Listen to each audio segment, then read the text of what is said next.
चंदनपुर गांव में टुनटुनी नाम की एक लालची और दो के पास चिड़िया रहती थी। एक दिन टुनटुनी कहीं जा रही थी कि तभी रास्ते के किनारे उसे बड़े गड्ढे में बुढ़िया गिरी हुई दिखाई देती है। उस बुढ़िया के साथ वहाँ ढेर सारी टोकरियाँ बिखरी पड़ी थी। टुनटुनी को देखते ही बुढ़िया मदद के लिए पुकारने लगती है। मेरी मदद करो बेटी, मुझे यहाँ से बाहर निकालो। टुनटुनी फौरन उस बुढ़िया के पास पहुँच जाती है और एक बड़ी सी रस्सी गड्ढे में फेंक कर उस बुढ़िया को बाहर निकाल लेती है और साथ ही एक एक करके उसकी सभी टोकरियों को भी बाहर निकाल लेती है।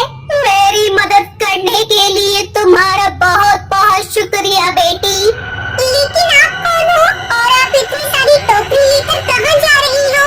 बेटी, मैं टोकरियाँ बेचने का काम करती हूँ। सामने वाली पहाड़ी के ऊपर जादूगरों की बस्ती है। मैं इन टोकरियों को लेकर वहाँ दुकानदारों को बेचने जा रही हूँ, लेकिन बुढ़ापे की वजह से मुझे चक्कर आ गया और मैं इस गड्ढे में गिर गई। देखो, अगर तुम मेरी टोकरियों को उस पहाड़ी के ऊपर ले जाकर वहाँ की दुकानदारों को दोगी तो इसके बदले में तुम्हें एक सोने का सिक्का दूंगी।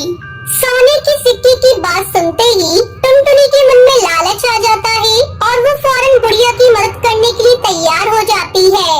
उसके बाद बुढ़िया टुनटुनी को अपने घर का पता बताकर वहाँ से चली जाती है। फिर टुनटुनी सभी टोकरियों को लेकर पहाड़ी की ओर चल देती है। तभी वहाँ उसे जादूगर कौवे की दुकान दिखाई देती है। टुनटुनी सभी टोकरियों को उस दुकान पर दे देती है। उसके बाद टुनटुनी उस बुढ़िया के बताए हुए पते पर पहुँच जाती है। बुढ़िया का घर बहुत ही खूबसूरत था। ठहरो बेटी, मैं अभी तुम्हें सोने का सिक्का देती हूँ।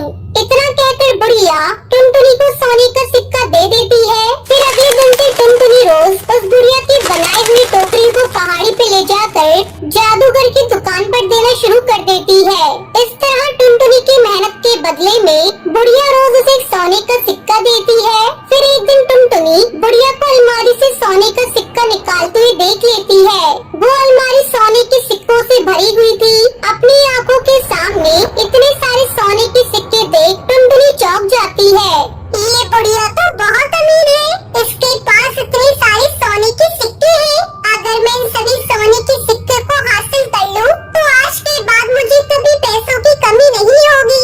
इस तरह टुनटुनी के मन में लालच सवार हो जाता है और वो उसी वक्त उस बुढ़िया का गला दबाकर उसे जान से मार देती है। उसके बाद टुनटुनी वहाँ रखे सारे सोने के सिक्के लेकर भाग